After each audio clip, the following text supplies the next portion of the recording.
Hello students, welcome to SanskarEdutech. I am Falguni Patel, an assistant teacher at Turakia Junior College of Commerce and Science. Today we are going to study about partnership firm. Now what is a partnership firm? Now partnership is an important component of private sector organization. Partnership form of organization evolved because of limitation of capital raising capacity and managerial inability of propriety concern. Like when we do partnership, right, with other people, first we have managerial inability, means we don't have that skills, so we have to take some person. Sometimes there is capital raising capacity is less, we have less capital, that's why we need some people who can give more efforts or who can give more money, right? So they can give capital raising capacity should be more. Now the need of adding more individual in the business arises due to expansion of existing propriety concern at a next level. Like if the business we have to take it to the next level, we should have more skilled people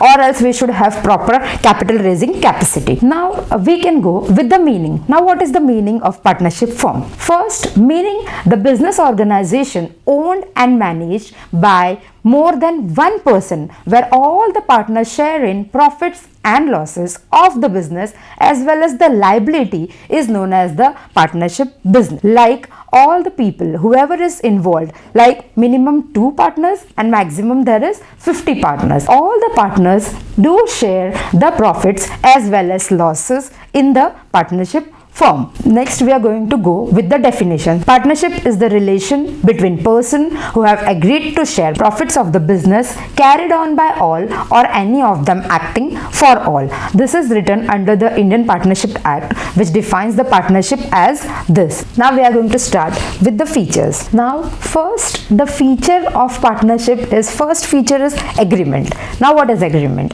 Now partnership is outcome of an agreement between 2 or more persons who are conducting the partnership business for earning profit. Any kind of business, whenever we do, why do we do a business? Of course there is only one thing, why? To earn some profit. Okay, the agreement between the partner may be oral or written, but it is always advisable to have a written agreement between all the partners. You know why? Whenever we do any kind of business, it may be with the friends or else family or somebody. If profits are going on, we always say, okay, because of you it is happening, because of you it is happening. But whenever it comes with the losses, right, so it is always advisable to have a written agreement, so that in the agreement only earlier it is written that losses also you have to bear with both the sides and profits also you have to bear with both the sides. So written agreement all the partners have to share. So always advisable to have a written agreement. That is point number 1. Okay, in features, point number 2 is joint ownership. Now what is joint ownership? If suppose we have a shop, if you own that shop, you are the owner of the shop. Okay, here joint ownership means the partnership firm is joint owned by the partners. The partners have to use the partnership property only for business purpose and not for personal use. Like any assets you have in your business, that suppose you are using it for your own purpose, so that is not done. If you have that asset for your business use, you have to use it for your business purpose only and not for personal use. That is known as joint ownership. Means there is not only one owner. How many of the partners are there? They all are the owners of the firm. Okay, third point will joint management. Now what is a joint management? Every partner has the right to take active participation in the management of the business. However, one or more partner may agree to manage business on behalf of the other partner in the firm. Joint management means any kind of work is going on, then also it should be managed by all the partners. It is not like that one is working, ek kaam kar raha hai and others are sleeping. It is not like that. Manage means joint management, managing everybody should do their work properly. That is known as a joint management. Fourth point is lawful business. Now what is a lawful business? First, every partnership must have a lawful business only. The partnership should not engage in any business which is forbidden by law of land. Law of land means forbidden, means it is stopped, it is restricted. Any kind of business which you are starting, that business should be legal, it should not be illegal, like smuggling, okay, smuggling of weapons or whatever. So that is not a business which is there in the law of land, means it is from the law it is correct, then only you have to do with the business, otherwise you should not. The partnership firm cannot be formed to carry out any unlawful business. Example, a partnership formed to smuggle goods, sale of illegal arms, weapons, etc. So it should not be like that. Okay. Liability means karja. Okay. The liability of each partner is unlimited, joint or several. Unlimited means what? Unlimited liability arises when the assets of the firm are not sufficient to pay off the claims of the creditor. The private property of the partner are attached to satisfy such claims.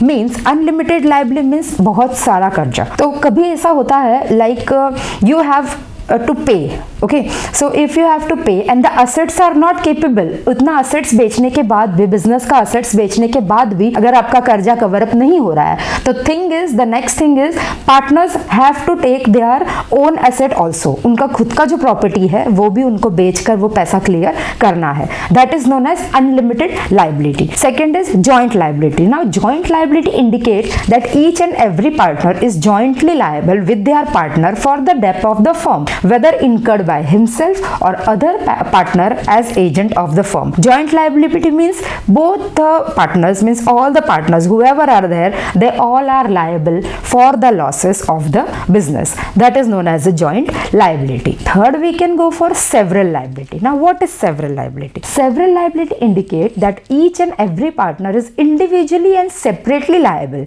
for the debt of the firm, whether incurred by himself or the partner or agent of the firm. किसी के भी through ये हुआ है liability, but then also all the partners have to incur the several liability. Point number 6 is a very simple point. It is number of partners. How many partners? Now a partnership firm must have minimum 2 persons, and at any time during the entire life of a partnership firm, maximum partners permitted are 50. As we know, because if it is a single person, it would be a sole trader, right? So here we are not talking about sole trader, we are talking about partnership. So partnership, we should have minimum 2 members, so it can be said as a partner. And maximum, the permission which was have given, that is maximum partners are 50. This you can write and distinguish between also. It is a very simple point. Number of partner, minimum 2 and maximum 50. Next is point number 7, principal agent relationship. Now what is principal agent relationship? Every partner is the joint owner of the business and partners take part in the management of the firm. Thus, every partner assumes 2 roles in the business. First, to each other within the firm, they are acting as an agent. But while dealing with the outsider or the other, while representing firm, they act as a principal. Means जब वो लोग एक दूसरे से बात करते हैं, then they act as an agent. They don't talk as if they are owner, right? They talk as agent. But dealing with the outsider, जैसे कोई डील क्रैक करनी है, किसी कस्टमर के साथ बात करना है, कुछ भी करना है, that time they act as an owner. They act as a principal. So that point is known as principal agent relationship. Means sometimes they have to act as a principal and sometimes they act as to agent. Okay. Point number 8 is restriction on transfer of interest. Now what is restriction on transfer of interest? Now the partnership firm transfer or sell their interest or share in the firm to outsider without the prior consent of the partner in the firm. Like, this point is very interesting. Like restriction on transfer of interest means kind of thing is happening, like if shares are there or something, whatever is there in the business, if you are selling it, if you are buying it, you are doing any kind of business, all the partners should know whatever is happening in the business. Like you have not concerned any of the partner and you have sell the shares. So that is not done. Should tell each and every partner about what is happening in the firm. Thank you.